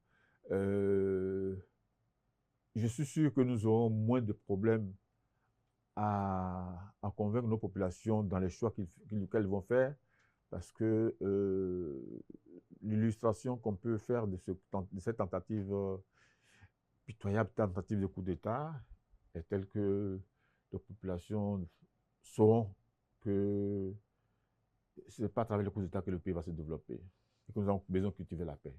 Nous avons besoin d'être ensemble. Et c'est comme ça que nous pouvons œuvrer pour le développement parce que le pays manque de beaucoup de choses. Tout ce qu'ils ont cité. Et c'est vrai que le pays, mais ce n'est pas nouveau ça. Ce n'est pas nouveau. Que ce soit l'éducation, que ce soit la santé, ce n'est pas nouveau. Et donc, quel sera votre discours? Et le budget, mais écoutez, nous y allons pour le pays va progressivement. Il avance progressivement. Vous savez, j'ai toujours pris un peu l'image d'un avion qui veut décoller sur le tarmac. Si le tarmac est jonché de trous, l'avion ne peut pas décoller. Mais chaque trou a une priorité. Il faut boucher. L'école, c'est une priorité. La santé, c'est une priorité. Les infrastructures en sont une, etc., etc. Donc, on les bouche une à une. Et c'est ce que nous sommes en train de faire. Et je rappelle que nous sommes un pays sans ressources de sous-sol.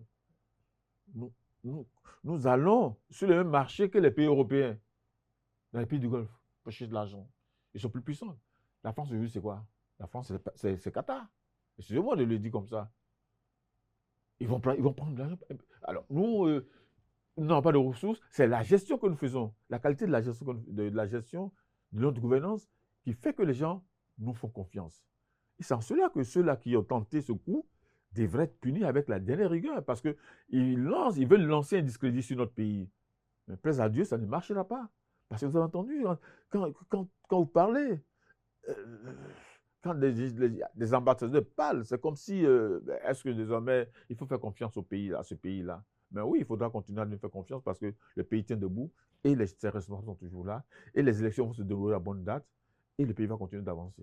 Merci à vous, Benoît Degla. Je rappelle que vous êtes député au Parlement. Vous êtes candidat tête de liste du parti politique Bloc républicain dans la 10e circonscription électorale. Je rappelle qu'il comprend les communes de Glazoué, de Savet et de Ouessé. Vous êtes ancien ministre de l'Intérieur et de la Sécurité publique, sous l'égide duquel on a connu quand même cette célèbre opération Jackpata. Merci d'être passé avec nous pour échanger. Chers amis internautes, de l'invité matinal, on passe à l'invité spécial avec le ministre conseiller Rachidi Badamassi.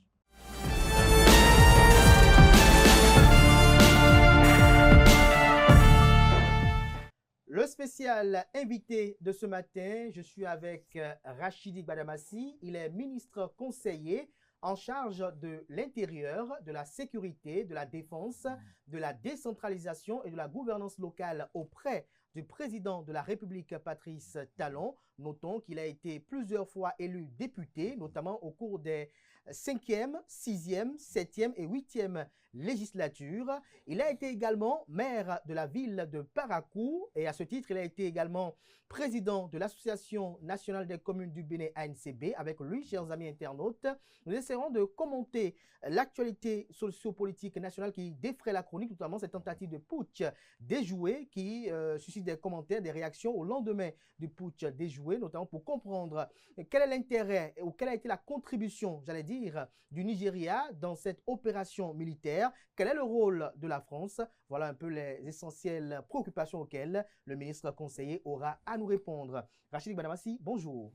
Bonjour. Merci d'avoir accepté l'invitation d'être là sur le plateau ce matin. À moi de vous remercier, monsieur le journaliste. C'est la première fois à USAO TV. Si c'est la première fois, mais j'espère que ce ne sera pas la dernière fois. Ce ne sera pas la dernière fois. Alors, le 7 décembre dernier, le Bénin a connu une tentative de putsch.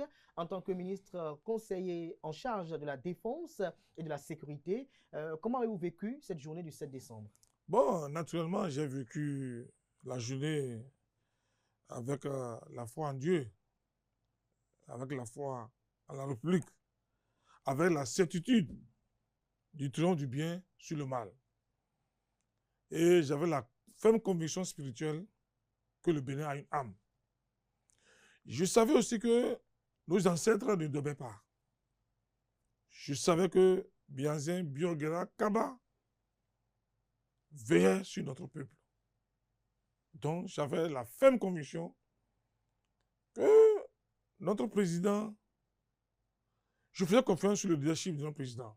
Et je faisais aussi confiance sur la capacité, la fidélité de nos forces de défense et de sécurité. Vous étiez confiant? J'étais confiant que nous avons une armée républicaine. C'est vrai, il y a des brebis galeuses partout, mais je sais quand même que la majorité de nos forces de défense et de sécurité n'ont pas intérêt qu'il y ait coup d'État.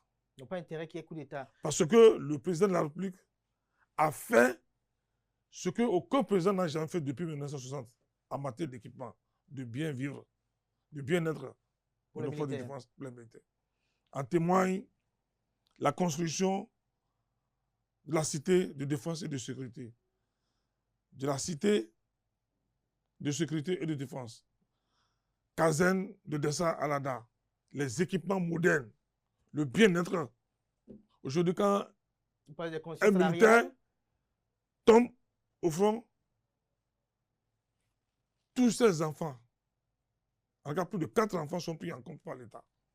Donc, je pense, c'est vrai, nous n'avons pas l'intention de dire que nous avons fait, mais nous avons fait plus que ce que les autres ont fait depuis 1960. Donc, c'est pour ça que je dis, les militaires des années 72 et les militaires des années 2016, c'est le jour et la nuit. Donc, ils n'ont pas intérêt qu'il y ait coup d'État. C'est vrai, ce qui s'est passé, c'est dommage. C'est regrettable. C'est regrettable. Le 7 décembre, est-ce que vous étiez sur le terrain, vous étiez à l'opérationnel, parce qu'on a entendu le président de la République, lui, qui était aux côtés du commandant de la garde républicaine, vous, ministre conseiller à la défense et à la sécurité. Vous avez fait quoi ce jour-là? Vous savez, ce que je peux vous dire, c'est que je suis resté en contact permanent avec mon chef.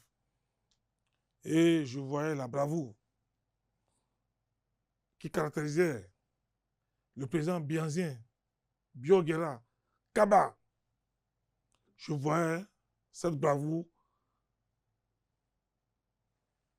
en président Patrice Talon, qui est resté calme, qui a tout suivi, et en tant que chef suprême des armées, qui a tout suivi aux côtés du commandant de la garde républicaine, à qui je rends hommage. À qui vous rendez hommage? Je rends également hommage oui.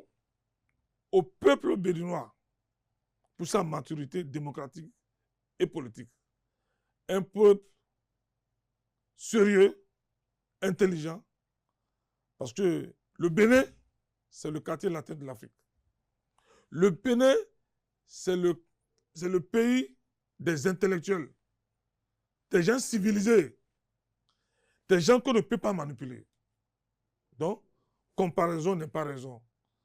Donc, les discours haineux ne pouvaient pas faire changer les Béninois et des Béninois. Parce que le Bénin, c'est un pays béni. Le Bénin, c'est un pays béni. À quel moment, puisque vous êtes là pour nous en donner les explications, puisqu'on a lu un peu, on voit un peu sur la toile, sur certains médias internationaux, on dit que c'est le Nigeria qui a sauvé le Bénin. Est-ce vrai? Vous savez, rendez à César ce qui est à César et à Dieu ce qui est à Dieu. Les gens sont en train de sous-estimer la capacité de nos forces de défense et de sécurité. De nos forces de défense et de sécurité. Une armée structurée, organisée, équipée. Nos forces de défense et de sécurité avaient déjà neutralisé les mutins, avaient déjà neutralisé les putschistes, avaient déjà fait le travail à plus de 99%. Mais pour éviter les bains de sang, pour éviter la mort des civils, parce que Togbin, Figueroa, Akobato, dans des zones résidentielles, c'est dans les zones résidentielles à forte concentration humaine. Donc, les équipements dont disposent nos forces de défense, si on devait les utiliser, ça fera beaucoup de dégâts. Et le président de la République est resté ferme. Il a donné des conseils en tant que chef suprême des armées. Pas question de toucher les civils. Même les mutins, les putschistes, nous avons la possibilité de les neutraliser quand ils prennent la fuite. Mais notre objectif, ce n'est pas les tuer. S'ils se rendaient.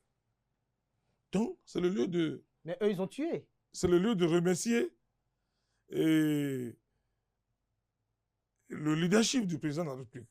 Mais vous voyez, les mutins, les putschistes ne sont pas des responsables. Nous sommes un État. Même en période de guerre, il y a des lois qu'il faut respecter. Nous, on ne doit pas agir comme des voyous. Ça, c'est des voyous. Des hors-la-loi, des putschistes. Donc, nous sommes une armée régulière, une armée républicaine. Alors, qu'est-ce que le Nigeria est venu faire? Donc, le Nigeria est venu parce que pour faire cette opération, il fallait avoir des avions qui ont une capacité de précision, qui ont une capacité de faire des tirs, de faire un tir chirurgical. Alors, nous, on avait ces avions-là. Mais malheureusement, ces avions... Où sont-ils? Sont en maintenance. Okay. Et c'est pour cette raison, juste pour faire cette opération, qu'on a fait venir le Nigeria, que nous remercions, qui est venu sous mandat de la CEDEAO pour faire cette opération de libération-là. C'est tout. Sinon, avant que... C'était juste un appui aérien. C'est juste un appui aérien pour faire de frappe visée de précision pour préserver la vie des Béninoises et des Béninois. Parce que si on devait attaquer avec les équipements lourds que nous avons, il y aura de carnage et il y aura de pertes en vie humaine. Les civils allaient laisser les peaux. Et le président de la République voulait éviter ça à tout prix. Alors, pour éviter ça, il faut des équipements qui peuvent faire les tirs ciblés, des trucs de précision, de frappe chirurgicale. Et c'est ce que nous avons fait. Alors, à quel moment... Et je pense c'était déjà, tout était déjà fini déjà. Et la France, à quel moment elle est venue dans le jeu? Qu'est-ce qu'elle a fait? Écoutez, moi je vais vous dire quelque chose. Le serpent est rentré dans la maison. Que ce soit la femme qui l'a tué ou l'homme qui a tué. Mais pourvu que le serpent meure. Moi, je ne veux pas rentrer dans ça. Aujourd'hui, là, je salue la collaboration, le soutien de la communauté sous-régionale, qui ont les mêmes visions, les mêmes idéaux. Plus de coups d'État. Quand vous prenez le pays dirigé par ces putschistes, aujourd'hui, les populations souffrent. Et la CEDEAO doit prendre ses responsabilités. Donc, la CEDEAO a agi sur mandat, juste pour cette opération.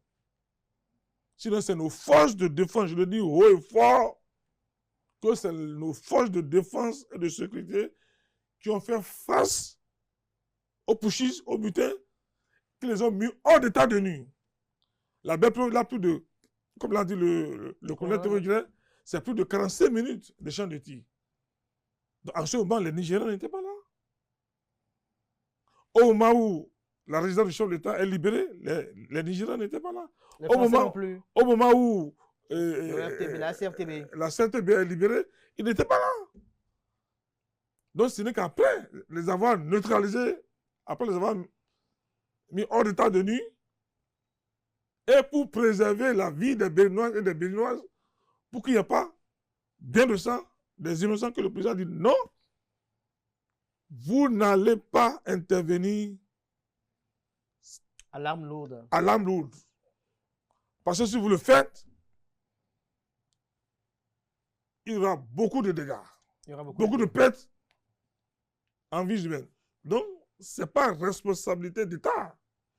Alors, que le président a dit donc de faire recours légalement, juridiquement, à la CEDEAO, qui nous a aidés juste pour épargner les bains de sang. Alors tout à l'heure, vous avez dit que vous êtes quand même en collaboration, vous êtes un responsable, je peux le dire ainsi, pour nos forces de défense et de sécurité. Donc nous avons une armée républicaine, vous l'avez vanté à maintes reprises tout à l'heure.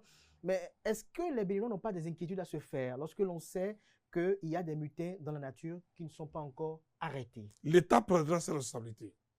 L'État ne veut pas démissionner. L'État est à pied d'œuvre. Le Bénin est bien dirigé. Et c'est parce que nous sommes bien dirigés que nous avons mis hors d'état de nuit les putschistes. Donc l'État veille. Nous travaillons. Nous rassurons en sécurité. Nous rassurons de belles périodes de fête de fin d'année. Nous rassurons les Béninoises et les Béninoises qui sont en sécurité. Et que nous avons pris toutes les dispositions sur toute l'étendue du territoire national. Que rien ne se passera. Donc, nous avons un président responsable. La belle preuve, il a connu le poisson lui-même avec la garde. Alors, donc, vous êtes également un acteur politique. On a constaté qu'aux premières heures de cette tentative de putsch, il y a eu des concitoyens, des citoyens si on peut le dire ainsi, qui ont approuvé ce putsch-là. Qu'est-ce que vous en pensez? Vous savez, je vais vous dire quelque chose, cher ami journaliste. Certaines réactions sont sincères et d'autres semblent hypocrites ou même justificatives de la tentative de coup d'État. Ce qui est important pour nous, c'est la maturité du peuple béninois. La maturité démocratique. La maturité politique. Et comment vous le peuple béninois a montré... Qui n'est pas sorti dans les rues, qui ne sont pas sortis dans les rues. C'est ça, maturité, c'est ça. Écoutez, Vous pensez que les Béninoises et les Béninois sont cons pour détruire tout ce que nous avons réalisé à Cotonou? Les cités ministérielles, les marchés modernes, la construction des stades. Les Béninois ne sont pas prêts à détruire ce qui est financé par les contribuables béninois. C'est pour ça que j'ai dit, comparaison n'est pas raison. Ce qui se fait ailleurs, peut-être, ils ont raison. Je dis peut-être, mais ce qui se fait au Bénin, les Béninois sont matures. Allez, monsieur Achirou, allez visiter le Bénin profond. Vous allez voir ce qui se passe. Donc, rien ne pouvait amener la population béninoise à savourer, à faire des reculs démocratiques. Non, non, non, non. Je pense que ce n'est pas possible. Le Bénin n'est plus le Bénin de 77, de 78, non. Le Bénin est un Bénin nouveau. Le peuple béninois a tourné dos à ce passé honteux. On a vu qu'il y a aussi une guerre de communication sur la toile. On a constaté que malgré que la situation a été sous contrôle, malgré que le président de la République, Patrice Talon, est sorti à la télévision nationale dans une déclaration effectuée depuis ses bureaux à la présidence de la République, il y a eu des communications sur les réseaux sociaux pour dire le putsch avait marché et autres. Vous, en tant qu'homme politique, avec plus d'une décennie, ou plusieurs décennies, j'allais dire, d'expérience politique, qui sont ceux qui sont derrière cela? Qui sont les ennemis du Bénin en réalité? Vous savez, avec toute humilité, je vous dirais, ce qui se passe, on appelle ça jalousie de l'aigreur. Comment? Qui sont ceux qui sont jaloux? Qui sont ceux qui sont aigris? Mais vous savez, le président Patrice Talon dérange. Des intérêts? De par sa réalisation. Il met en difficulté les chefs de putschistes. Mais quand vous allez dans les pays dirigés par l'AES, les populations de ces villes vous disent, passez-nous le président Patrice Talon pour 1 an. La réalisation des infrastructures, les marchés modernes, les routes,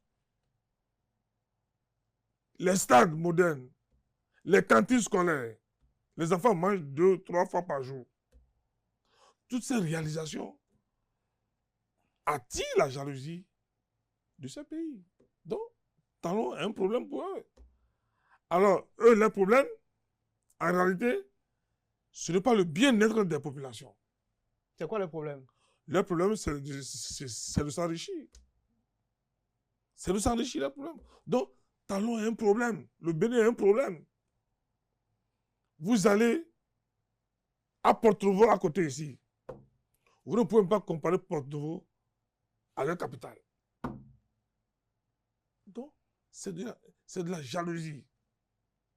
Ces dirigeants et certains web activistes qui font l'apologie du coup d'État, justement, on en a entendu, sont en réalité dans la désinformation. Dans la désinformation. Et nous, en tant qu'acteurs politiques, nous avons l'obligation de déconstruire le mensonge. Et dans les jours à venir, nous allons parcourir toute l'étendue du territoire national et dire ce qui s'est passé. Une fois encore, je rends hommage à nos forces de défense et de sécurité. Je rends hommage au peuple béninois qui est resté soudé derrière son président. Derrière son président. Alors, avant de conclure, quand même, il y a eu 2 morts. Si on peut s'en tenir au bilan officiel, l'épouse du général de corps aérien Bertin Bada et également un élément de la garde républicaine tombé sous les balles au domicile, en sécurisant le domicile du chef de l'État Patrice Talon. C'est la preuve de l'irresponsabilité. C'est la preuve que ces putschistes, ces mutins sont des apatrides.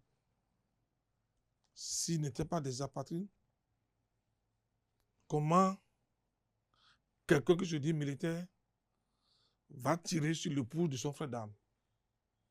C'est la preuve que ce n'est pas l'intérêt, ceux qui sont cités là, ce n'est pas ça leur problème.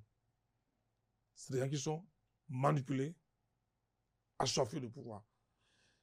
Et je demande à Dieu Tout-Puissant, Créateur du ciel et de la terre, que l'âme de Mme Bada et des soldats tombés reposent en paix. Pour moi, ils ne sont pas morts. Comme l'a dit, les morts ne sont pas morts. Ils sont partis pour protéger le peuple béninois. La belle preuve, le lundi, vous avez vu la plus fine. Signe que les morts ne sont pas morts. Signe que Bianzin n'est pas mort. Signe que Biogran n'est pas mort. Signe que le Bénin a une âme. Cette pluie, spirituellement, c'est la preuve que le bien l'a emporté sur le mal. Et que le peuple béninois est un peuple béni. Le peuple béninois a une âme. Si ceux qui ont de l'intelligence spirituelle, ceux qui ont de l'intelligence, comment dirais-je, politique, ils doivent cesser immédiatement. Parce que s'ils tentent quelque chose encore, là, ça serait pire qu'avant. Parce que ce n'est pas le Bénin. C'est les ancêtres qui ne donnent pas. Moi que vous voyez, je suis musulman pratiquant, mais je sais de quoi je parle. Le président Talon n'est pas un simple homme. Un de Azizaoué. C'est Dieu qui l'a mis là, il faut le laisser tranquille. Il faut le laisser tranquille. Il faut le laisser tranquille, fini. Il est en mission divine. Il a une mission pour le peuple béninois, il a une mission divine. Et quand quelqu'un a la protection de Dieu, il faut faire attention. Merci à vous, Rachid Boudamassi, pour ce moment d'échange. On aura d'autres occasions pour parler politique, mais très rapidement, les élections, politiquement, vous préparez cela comment? Ils ont l'élection. Peut-être c'est ça qui les fait peur. Parce que nous avons déjoué tous les pronostics. Parce qu'avant, c'est quoi les pronostics? C'est quoi l'illusion qu'ils vendaient au peuple africain, au peuple béninois? Talon veut s'éterniser au pouvoir. Il a surpris. Il s'en va. Donc, le fonds de commerce politique, le fonds de commerce diffamatoire, le fonds de commerce qui s'est intoxiqué, à manipuler le peuple, est complètement passé à côté. Voilà. D'une manière démocratique, il y aura élection. Et que le bien l'emporte. Merci. Merci à vous, Rachid Boudamassi. Regardez droit dans votre caméra et quelques mots à l'endroit de vos sympathisants, militants qui ont bien reçu cet entretien et qui sont des Béninois épris de paix et patriotes. Au nom du président de la République, chef de l'État, chef suprême des armées, je demande au peuple béninois de rester serein et que la situation est totalement maîtrisée, que chacun vague à ses activités et que le Bénin n'est pas à terre, le Bénin est gouverné, pas un homme. Donc, je demande au peuple béninois de ne pas s'en faire. L'État n'est pas par terre, la situation est sous contrôle. La vie des Béninoises et des Béninois seront préservées. Parce que nous avons une armée véritablement républicaine. Nos forces de défense et de sécurité sont à pied d'œuvre. D'une manière visible et parfois même invisible. Vous les verrez. Donc, fêtez dans l'allégresse. Fêtez dans la prière. Rien ne se passera. C'est vrai, parfois, Dieu vous montre des choses, mais il faut tirer des leçons de ce que Dieu vous montre. Donc, une fois encore, je remercie le peuple béninois, je remercie nos forces de défense et de sécurité. La lutte continue. Merci à vous, Rachid Boudamassi. Je rappelle que vous êtes un ministre conseiller en charge de l'intérieur, de la sécurité, de la défense, de la décentralisation et de la gouvernance locale auprès du président Patrice Talon. Je l'ai rappelé à l'entame de cette émission. Vous avez été maire de la ville de Parakou. Vous avez été élu président de l'Association nationale des communes du Bénin, la NCB. Vous avez été élu plusieurs fois député, notamment lors de la 5e, la 6e, la 7e et la 8e législature. Merci pour cet entretien accordé. Chers amis internautes, c'est la fin. Merci pour l'attention. Belle suite de programme sur ESAE TV.